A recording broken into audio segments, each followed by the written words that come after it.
4 सितंबर 1187 1187 का दिन था। फलस्तीन के साहली शहर अस्कलान के बाहर मुस्लिम कैंप में यरूशलेम यानी बैतुल मक़दस के सरेंडर पर मुज़ाकरात चल रहे थे। बैतुल मक़दस से आया हुआ एक सलीबी वफ़द सुल्तान सलाहुद्दीन अय्यूबी के पास ही बैठा था।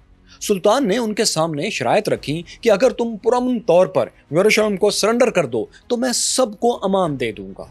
तमाम मसीहियों को अपना सामान लेकर पुरअमन तौर पर किसी भी दूसरी जगह जाने की इजाज़त होगी। सलीबियों के मकामात मुक़द्दसा का एहतराम किया जाएगा। मसीही मुस्तकबिल में जब चाहें अपने मुक़द्दस मकामात की ज़ियारतों के लिए आ सकते हैं। सलीबी वफ़द ने यह शराइत सुनी तो मुशावरत के लिए कुछ मोहलत मांगी। वो एक अलग खैमे में बैठकर इन शराइत पर गौर करने लगे। इस दौरान क्या हुआ कि अचानक अंधेरा छा गया। ये सूरज ग्रहण था, सोलर एक्लिप्स था। कुछ सलीबी दिन में रात हो जाने के बायस डर से गए, लेकिन चंद लम्हात के बाद ही सूरज ग्रहण का वक्त जाता रहा और रोशनी दोबारा फैल गई। इससे सलीबी वफ़द में शामिल एक शख्स ने अंदाजा लगाया कि हो ना हो ये घड़ी उनके हक में अच्छा शगुन लेकर आई है। उसने सबसे कहा कि लगता है खुदा यरूशलेम को हमारे पास ही रखने का इरादा रखता है। मुसलमान लश्कर अब चाहकर भी हमसे इसे नहीं छीन सकता। वफ़द के बाकी लोगों ने भी उसकी बात पर यकीन कर लिया। जब वक्फे के बाद दोबारा मुज़ाकरात शुरू हुए तो सलीबियों ने सुल्तान की तमाम शराइत मुस्तरद कर दी। उन्होंने कहा कि जिस शहर में हमारे मसीहा ने हमारे लिए सलीब ली, हम उस शहर को कभी सरेंडर नहीं करेंगे। ये खुदा की मर्जी के खिलाफ होगा। सुल्तान ने जब ये बातें सुनी तो उनके तेवर भी बदल गए। उन्होंने कहा, ठीक है, अब इस शहर का फैसला तलवार ही करेगी। सलीबी वफ़द वापस चला गया और सुल्तान सलाहुद्दीन अय्यूबी भी अपने लश्कर के साथ बैतुल मक़दस की तरफ कूच कर गए। अब यरूशलेम की किस्मत का फैसला शहर की मजबूत दीवारों ने करना था या सुल्तान की तलवारों ने करना था। मैं हूं फैसल उड़ाइज और देखो सुनो जानो की दी क्रूसेड्स एंड अय्यूबी की 8वीं किस्त में हम आपको यही सब दिखाएंगे।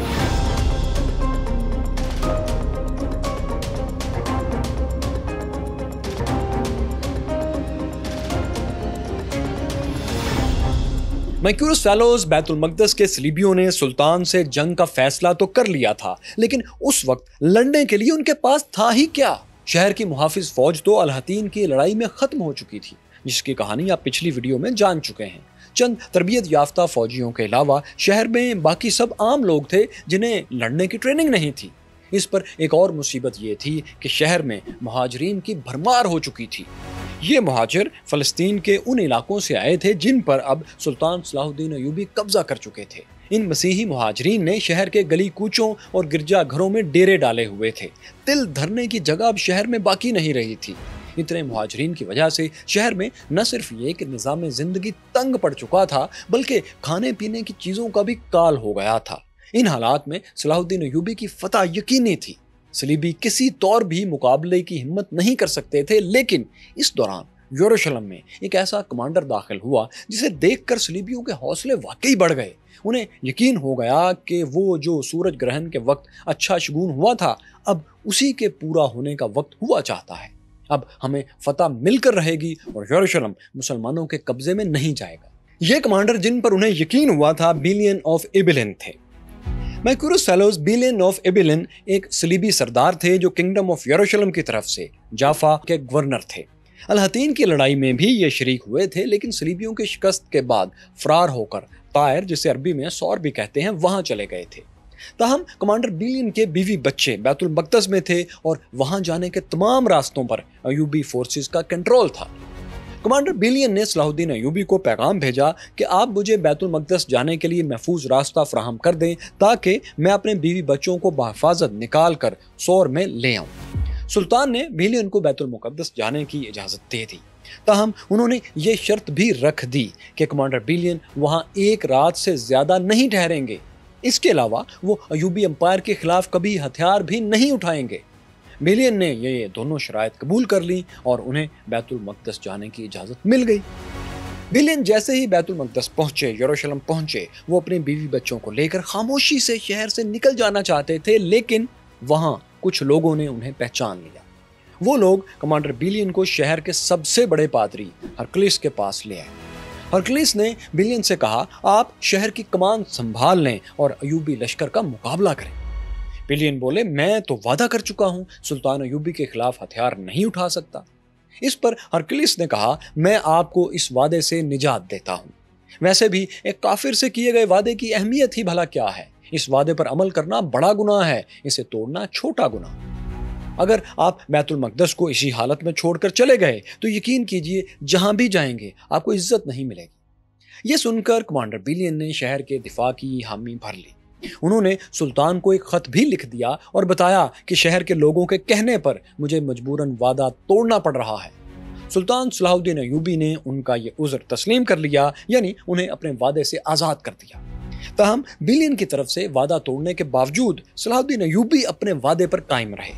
उन्होंने बिलियन के बीवी बच्चों को सोर शहर जाने के लिए महफूज रास्ता फ्राहम कर दिया।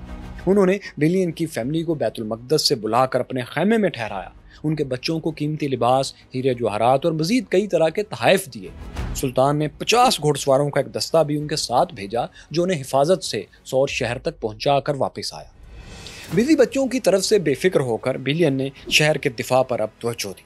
शहर में 14 नाइट्स समेत थोड़े से फौजी मौजूद थे।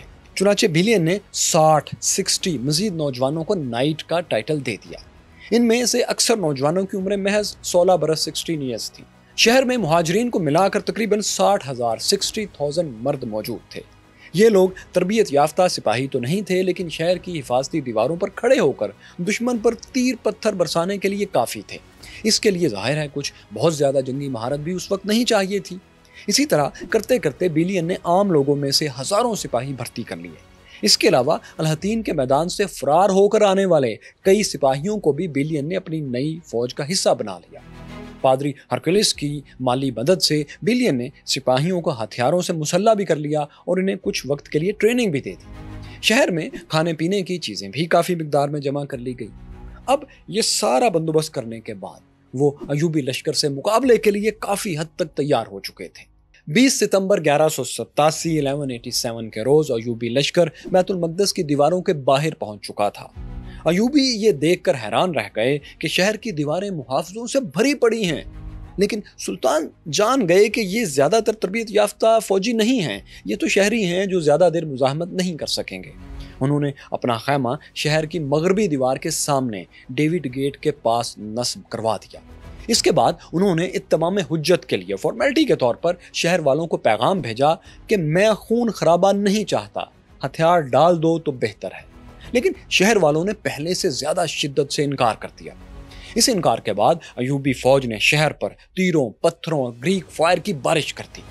अयूबी लश्कर में शामिल इंजीनियर्स ने दीवार के साथ साथ खुदाई करना भी शुरू की ताकि दीवार के रखनों में बारूद भरकर इसे गिरा सके। लेकिन 5 रोज की लड़ाई के बाद भी मुसलमान बारूद से दीवार गिराने में कामयाब नहीं हो सके। इसकी वजह यह थी कि डेविड गेट के साथ बने हुए टावर्स बहुत ऊंचे थे और इन पर खड़े तीरंदाजों की रेंज भी काफी थी। ये तीरंदाज मुसलमानों को शदीद नुकसान पहुंचा रहे थे। इसके अलावा सलीबी छापामार दस्ते वक्तन फवक्तन शहर से निकलकर मुसलमानों पर हमले करते और फिर शहर में वापस जा छुपते। इन हमलों का ज्यादातर निशाना अयूबी इंजीनियर्स ही थे ताकि वो दीवार को नुकसान पहुंचाने से बाज रह सके। मुसलमानों ने भी कई बार हिफाजती दीवार की सिक्योरिटी तोड़ने के लिए हमला किया। उन्होंने सीढ़ियों और लकड़ी के बुलंद सीज टावर्स की मदद से दीवारों पर चढ़ने की कोशिशें भी की, लेकिन सलीबियों ने हर बार इन हमलों को पसपा कर दिया और कुछ सीज टावर्स भी तबाह कर दिए। 5 रोज तक अयूबी लश्कर शहर की मगरबी दीवार के साथ कोई कामयाबी हासिल न कर सका। चुनाचे सुल्तान ने एक और फैसला किया और अपना खैमा मगरबी दीवार से हटाकर मशरकी दीवार की तरफ मुंतकिल करने का हुक्म दिया। उन्हें इंटेलिजेंस मिली थी कि उस तरफ शहर की दीवार कुछ कमजोर है जिसे बारूद से उड़ाना निस्बतन ज्यादा आसान है। जब खैमा उखाड़ा जा रहा था तो उस वक्त शाम हो रही थी। मगरबी दीवार पर वेस्टर्न वॉल पर खड़े सलीबी ये मंजर भी देख रहे थे। वो इस खुशफहमी का फौरी शिकार हो गए कि शायद सुल्तान मुहासरा खत्म करके वापस लौट रहे हैं, यानी इनके सलीबियों की फतह हो गई है। चुनाचे ये सलीबी फौजी खुशी में नारे लगाने लगे और सारे शहर में सरखुशी फैला दी इन्होंने कि मुहासरा खत्म हो गया, दुश्मन भाग गया, हम जीत गए। शहर में मौजूद हजारों मसीही गिरजा घरों की तरफ भागे, खुदा का शुक्र अदा करने लगे। रात भर बैतुल मक़दस में जश्न मनाया गया कि उस दिन का शगुन तो देखिए पूरा हो गया। सलीबी लश्कर की इसी भूल के दौरान अयूबी लश्कर चुपचाप ईस्टर्न वॉल की तरफ मुंतकिल हो गया रातों रात। मशरकी दीवार के सामने माउंट ऑफ ओलिव्स, जबल जैतून भी जिसे कहते हैं, उस पर सलाहुद्दीन ने अपना खैमा नस्ब करवा लिया। उसी रात मुस्लिम फोर्सेस ने कई मंजनेकें और सीज टावर्स भी तैयार कर लिए। मतलब अगली सुबह सूरज निकलने से पहले सुल्तान की फोर्सेस शहर की दूसरी जानिब बिल्कुल उसी तरह तैयार खड़ी थी जैसे कि एक दिन पहले शहर की इस तरफ मगरबी सिमत में तैयार थी। ये एक एक्टिव और बहुत हद तक सरप्राइज मूव थी। जब अगली सुबह का सूरज बुलंद हुआ और सलीबी लश्कर ने देखा कि सुल्तान सलाहुद्दीन तो दूसरी तरफ पूरी तैयारी से मौजूद हैं, तो उनके जश्न पर ठंडी औस पड़ गई। शहर के बासियों तक जब यह खबर पहुंची तो वहां भी होश उड़ गए। हजारों लोग गमगीन होकर धाड़े मारने लगे। अब साथियों, शहर के अंदर ये मंजर था तो शहर के बाहर सुल्तान अयूबी के हुक्म पर 10,000 घुड़सवार मशरकी दीवार के 7 पोजीशंस संभाल चुके थे। इसके बाद इंजीनियर्स को दीवार तक पहुंचाने और बारूद नस्ब करने के लिए भी एक मिलिट्री प्लान पर अमल शुरू हो चुका था। वो ऐसे कि बहुत से पैदल सिपाहियों ने अपनी ढालें जोड़कर एक मजबूत छत बना ली थी। मुस्लिम लश्कर से इंजीनियर्स इस छत के नीचे चलते हुए दीवार की तरफ बढ़ रहे थे, जबकि इनको कवर देने के लिए अयूबी लश्कर की मंजनेकों ने शहर पर पत्थरों और ग्रीक फायर की बरसात शुरू कर दी थी ताकि मुहाफिज सलीबी फोर्सेस इंजीनियर्स को काम से ना रोक सकें। सलीबियों को भी मालूम था कि एक मर्तबा ये इंजीनियर्स दीवार तक पहुंच गए तो फिर दीवार को गिरने और शहर को फतह होने से कोई नहीं बचा सकेगा। इसलिए उन्होंने इंजीनियर्स ही को अपने तीरों के निशाने पर रखा हुआ था। मगर इसका जरा भी फायदा नहीं हुआ, क्योंकि तीर मजबूत ढालों की दीवार को तोड़ने में किसी तरह कामयाब नहीं हो रहे थे। कुछ सलीबी सिपाही इस सूरत हाल को बदलने के लिए दीवानावार शहर से बाहर निकले और इंजीनियर्स पर हमलावर हो गए, लेकिन अयूबी घुड़सवार इसके लिए भी पहले से तैयार थे। उन्होंने बाहर निकलते हुए सलीबियों को रास्ते ही में पकड़ लिया और मार भगाया। यूं इंजीनियर्स दीवार के करीब पहुंचने में कामयाब हो गए। उन्होंने दीवार के नीचे 40 फीट खुदाई करके उसमें बारूद भरा, लकड़ियां लगाईं और आग दिखाकर तेज रफ्तारी से वापस आ गए। कुछ ही देर बाद एक दिल दहला देने वाला धमाका हुआ और मशरकी दीवार का वो मखसूस हिस्सा जमीन बोस हो गया। इस पर खड़े मुहाफिज भी चीखते हुए नीचे गिरे और मलबे तले दबकर हमेशा के लिए खामोश हो गए। मुसलमानों ने आगे बढ़कर शगाफ के साथ ही दीवार के सलामत हिस्से पर अपने परचम लहरा दिए।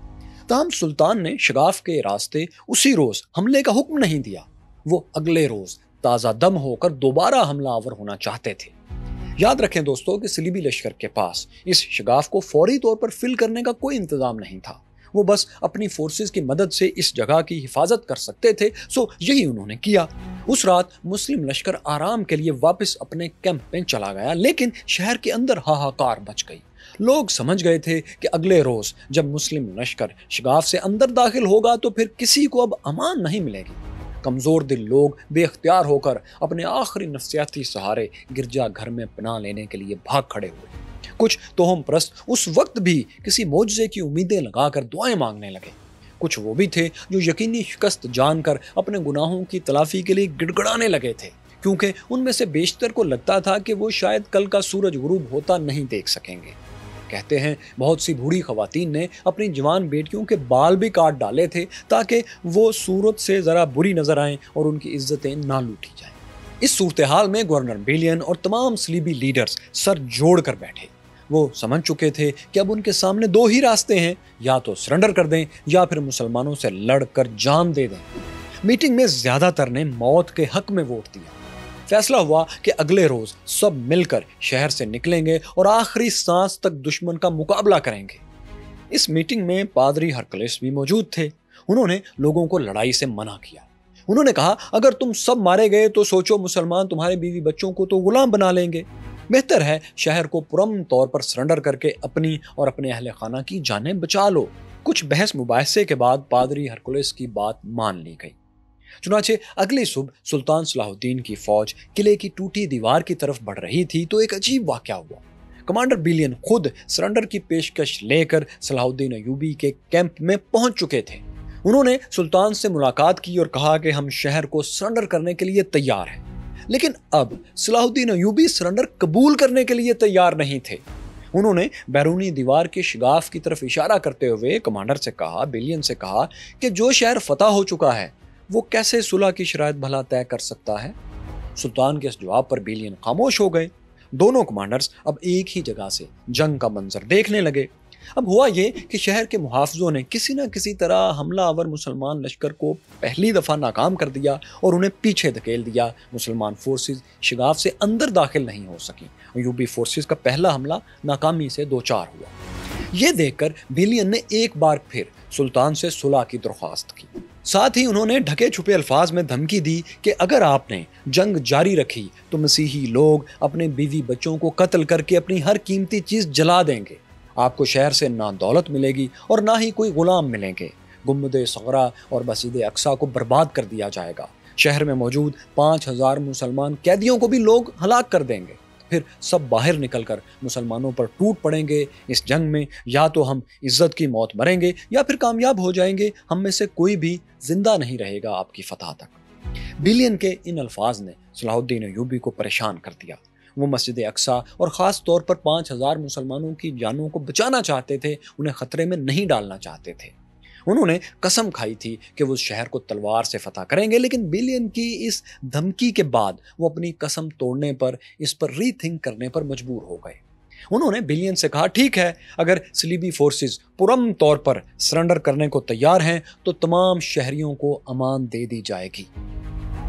2 अक्टूबर 1187, 2 अक्टूबर 1187 के रोज बैतुल मक़दस सरेंडर मुआहदे पर दस्तखत हो गए। यरूशलेम यानी बैतुल मक़दस, जिसे 1099 में सलीबियों ने कब्जे में ले लिया था, वो 88 साल बाद, 88 ईयर्स के बाद दोबारा मुसलमानों के हाथ में आ गया था। फतह के दिन की सिंबॉलिक वैल्यू भी थी, वो ये कि 2 अक्टूबर यानी जिस रोज मुआहदा हुआ उस रोज शब मेराज थी। वो रात जब इस्लामी अकीदे के मुताबिक पैगंबर इस्लाम बैतुल मक़दस तशरीफ लाए थे। अब साथियों, यरूशलेम मुआहदा ये था कि शहर की तमाम आबादी को जंगी कैदी समझा जाएगा। मर्द 10 दिनार, खातून 5 दिनार और बच्चे को 1 दिनार फिदिये के बदले शहर छोड़कर पुरम तौर पर कहीं भी जाने की इजाज़त होगी। 40 रोज तक जो फदिया अदा नहीं कर सकेगा, सिर्फ उसको गुलाम बनाया जाएगा। शहर में कैद 5000 मुसलमानों को भी फौरी रिहा कर दिया जाएगा। इस मुआहदे की इत्तला दोस्तों जब शहर के अंदर मौजूद सलीबियों को दी गई, मसीहियों को दी गई, तो लोग खुशी और गम के मिले जुले जज्बात का शिकार हो गए। कुछ रोने लगे, कुछ की परेशानी कम हो गई। जहां उन्हें अपनी जिंदगियां बचने की खुशी थी ज़ाहिर है, वहीं अपने मुकद्दस मुकामात के छिन जाने का, अपने घरों के छिन जाने का गम भी था। लोग मुकद्दस दीवारों से लिपट लिपट कर रोने लगे। सैकड़ों लोग चर्च ऑफ होली सेप्लिका के सामने सजदा रेज थे, वही चर्च जहां मसीही अकीदे के मुताबिक जीसस क्राइस्ट को सलीब दी गई थी, जहां वो दफन हुए थे और जहां वो 3 दिन के बाद दोबारा आए थे मसीही अकीदे के मुताबिक। तो खैर दोस्तों, जैसे जैसे मसीही आबादी को शिकस्त का यकीन आता गया, आम लोगों को यकीन आता गया कि वो शिकस्त खा चुके हैं, तो वो फिदिया देकर शहर छोड़ते चले गए। सबसे पहले अमीर लोग अपने खानदानों और गुलामों का फिदिया देकर शहर से बाहर निकल आए। उन मसीहियों का ख्याल किसी ने भी नहीं किया जो गुर्बत की वजह से अपना फिदिया अदा करने की ताकत नहीं रखते थे। सबसे ज्यादा खुदगर्जी का तारीखी तौर पर मुजाहरा पादरी हरकुलिस की तरफ से हुआ। उन्होंने अपने और अपनी खवातीन के लिए 15 दिनार फिदिया अदा किया। इसके बाद उन्होंने शहर के गिरजाघरों में मौजूद सोने और चांदी के बर्तन, कीमती कालीन और दीगर साजो सामान जानवरों पर लादा और शहर से चुपचाप चलते बने।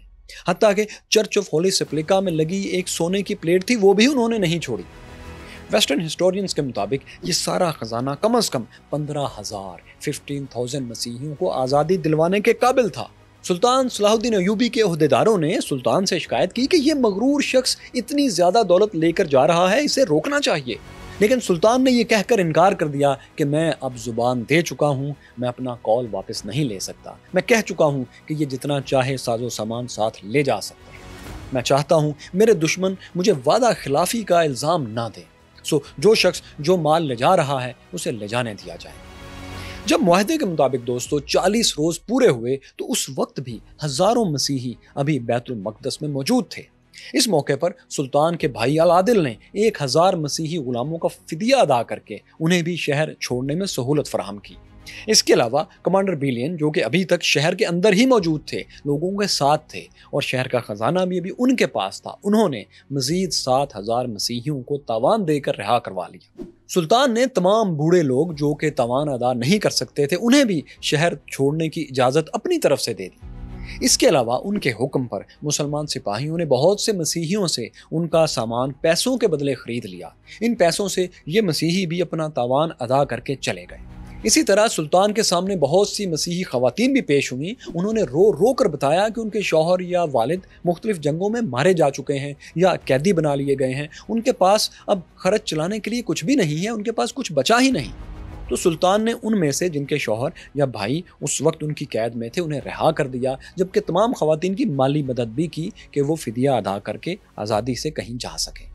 دوستو، جو مسیحی لوگ شہر سے باہر نکل رہے تھے وہ سب ایک جگہ پر جمع ہو رہے تھے تاکہ اکٹھے آگے کا سفر کر سکیں، تاکہ انہیں حفاظت مل سکے۔ تاریخی طور پر یہ 3 بڑے گروپس میں بٹ گئے تھے، جو پھر بیت المقدس سے نکل کر قریبی صلیبی ریاستوں جیسے کہ تریپولی اور سور کی طرف چلے گئے، کیونکہ یہ علاقے صلیبی حکمرانوں کے ابھی تک پاس تھے۔ سلطان نے اس موقع پر اپنی فورسز کو بھی ان تینوں گروپس کے ساتھ بھیجا تاکہ راستے میں صحرائی بدو کہیں انہیں لوٹ نہ لیں۔ ہاں، کچھ مسیحی ایسے تھے جو کسی بھی صورت اپنا شہر یروشلم یعنی بیت المقدس چھوڑنے کو تیار نہیں تھے، ان کو بھی جزیے کے بدلے وہیں رہنے کی اجازت دے دی گئی۔ لیکن دوستو، یہاں کی اس شہر کی ڈیموگرافی اپنے حق میں بدلنے کے لیے سلطان صلاح الدین نے بڑی تعداد میں مسلمانوں کو ارد گرد کے علاقوں سے لا کر یہاں بسانا بہرحال شروع کر دیا۔ بیت المقدس سے صلیبیوں کے چلے جانے کے بعد مسجد اقصی اور قبۃ الصخرہ یعنی سنہری گنبد والی مسجد کی صفائی کی گئی۔ ان عمارتوں میں صلیبی دور میں جو دیواریں وغیرہ نئی تعمیر ہوئی تھیں وہ سب ڈھا دی گئیں۔ پھر دونوں مساجد کو عرق گلاب سے دھویا گیا اور وہاں تلاوت کلام پاک کی گئی۔ سلطان کے پاس لکڑی کا ایک خوبصورت ممبر بھی تھا جو ان کے سابق آقا نور الدین زنگی کی یادگار تھا۔ دراصل دوستو، نور الدین زنگی نے الیپو کے کاریگر سے یہ ممبر خاص طور پر تیار کروایا تھا کہ جب وہ بیت المقدس کو فتح کریں گے تو اس ممبر کو مسجد اقصی میں جا کر نصب کریں گے۔ اب ظاہر ہے نور الدین زنگی تو دنیا میں نہیں تھے، لیکن صلاح الدین ایوبی کے پاس یہ ممبر تھا، کیونکہ جب انہوں نے الیپو فتح کیا تو وہ اس ممبر کو اپنے ساتھ دمشق لے آئے تھے۔ بیت المقدس کی فتح کی مہم پر جاتے ہوئے وہ یہ ممبر اب اپنے ساتھ لے کر گئے تھے۔ انہوں نے یہ ممبر مسجد اقصی یعنی اس سرمئی گنبد والی مسجد میں نصب کر دیا۔ اس ممبر کو انہی کے نام کی مناسبت سے صلاح الدین ممبر کہا جانے لگا۔ اب یہ اصل ممبر تو وہاں موجود نہیں، لیکن اس کی ایک نقل مسجد اقصی میں موجود ہے۔ اصل ممبر کے ساتھ کیا حادثہ پیش آیا تھا یہ آپ ہماری اس ویڈیو میں جان سکتے ہیں، جو کہ آئی بٹن پر ٹچ کر کے اس ویڈیو کے بعد آپ دیکھ سکتے ہیں۔ بیت المقدس کی فتح کے بعد دوستو، کچھ مسلمانوں نے صلاح الدین ایوبی کو مشورہ دیا کہ مسیحیوں کے مقدس ترین مقام یعنی چرچ آف ہولی سیپلیکا کو تباہ کر دیا جائے، لیکن سلطان ایوبی نے ان کا یہ مشورہ مسترد کر دیا اور کہا کہ ایسی کوئی بھی حرکت خلاف اسلام ہوگی۔ مائیکیورس فیلوز، بیت المقدس کی فتح کے ساتھ ہی ایوبی امپائر کی طاقت بھی اپنے عروج پر پہنچ چکی تھی۔ مصر، شام، فلسطین، اردن، لبنان، عراق اور ترکی کے بہت سے علاقے اس عظیم الشان سلطنت کا طاقتور سلطنت کا حصہ بن چکے تھے۔ لیکن اب سلطان کے لیے سب سے بڑا چیلنج آنے والا تھا، جو اس امپائر کو برقرار رکھنے کا چیلنج تھا۔ بیت المقدس میں صلیبیوں کے سرنڈر کی خبریں بھی اب یورپ پہنچ چکی تھیں اور وہاں تو جیسے ایک زلزلہ سا آ گیا تھا۔ یورپ سے دسیوں ہزاروں رضاکار بیت المقدس کو مسلمانوں سے ایک بار پھر چھیننے کے لیے اٹھ کھڑے ہوئے تھے۔ ہر روز یورپین بحری جہاز ان صلیبیوں کو فلسطین کے ساحل پر اتارنے لگے تھے۔ دوسری طرف سلطان سے جانے انجانے میں ایک غلطی بھی ہو گئی، جس سے کہ ان صلیبیوں کو مدد ملنے لگی کہ سلطان نے کسی معاہدے یا حکمت عملی کے تحت یروشلم کے سابق صلیبی بادشاہ کنگ گی آف لوزینین کو رہا کر دیا۔ انہیں سلطان نے الحتین کی لڑائی کے دوران گرفتار کیا تھا، جو کہ آپ پچھلی ویڈیو میں اس کی ڈیٹیل جان چکے ہیں۔ کنگ گی کے ساتھ بھی کئی دوسرے صلیبی سردار رہا کر دیے گئے تھے۔ ان لوگوں نے آزاد ہوتے ہی صلاح الدین ایوبی کے خلاف ایک محاذ بنا لیا۔ یورپ سے آنے والے جذباتی صلیبی رضاکار بھی ان کے ساتھ شامل ہو گئے۔ اس نئے صلیبی لشکر کے پاس یورپی جہازوں کا ایک طاقتور بیڑا بھی آ گیا۔ اس فوج نے کنگ گی کی کمان میں اہم ساحلی شہر عکا کا محاصرہ کر لیا، جو کہ مسلمانوں کے قبضے میں تھا۔ اس جنگ میں جلد ہی دوستو ایک ایسے صلیبی کمانڈر کو بھی کودنا پڑا جو صلاح الدین ایوبی سے عمر میں تو چھوٹا تھا، لیکن بہادری اور جنگی مہارت میں ہم پلہ تھا، برابر کا تھا۔ اس کمانڈر کا نام تھا رچرڈ دا لائن ہارٹ۔ اب پہلی بار تھا کہ مسلم اور صلیبی دنیا کے دو بڑے کمانڈرز آمنے سامنے آنے والے تھے اور ان کے درمیان بیت المقدس کے مستقبل کا فیصلہ ہونا تھا۔ یہ سلطان کی زندگی میں صلیبی جنگوں کی سب سے بڑی اور آخری جنگ کا آغاز تھا۔ وہی جنگ جس نے دونوں ہیروز کو ملٹری ہسٹری میں آج تک زندہ رکھا ہوا ہے۔ کیا رچرڈ دا لائن ہارٹ بیت المقدس کو یعنی یروشلم کو واپس چھین پائے؟ ایک وقت ایسا کیوں آ گیا تھا کہ سلطان صلاح الدین ایوبی کی فورسز نے انہی کا حکم ماننے سے انکار کر دیا؟ 2 صدیوں پر پھیلی صلیبی جنگوں کا خاتمہ آخر کار کس کی فتح یا کس کی شکست پر ہوا؟ یہ سب آپ کو دکھائیں گے، لیکن دا کروسیڈز اینڈ ایوبی کی اگلی اور آخری قسط میں۔ دوستو، تاریخ کے اس ناقابل فراموش موڑ کو شروع سے دیکھنے کے لیے، صلیبی جنگوں کی کہانی کے آغاز کے لیے آپ یہاں ٹچ کر سکتے ہیں۔ یہاں دیکھیے کہ سلطنت عثمانیہ اتنے عروج کے بعد زوال کو کیسے گئی، اور یہ رہی ٹیپو سلطان کی بہادری کی داستان۔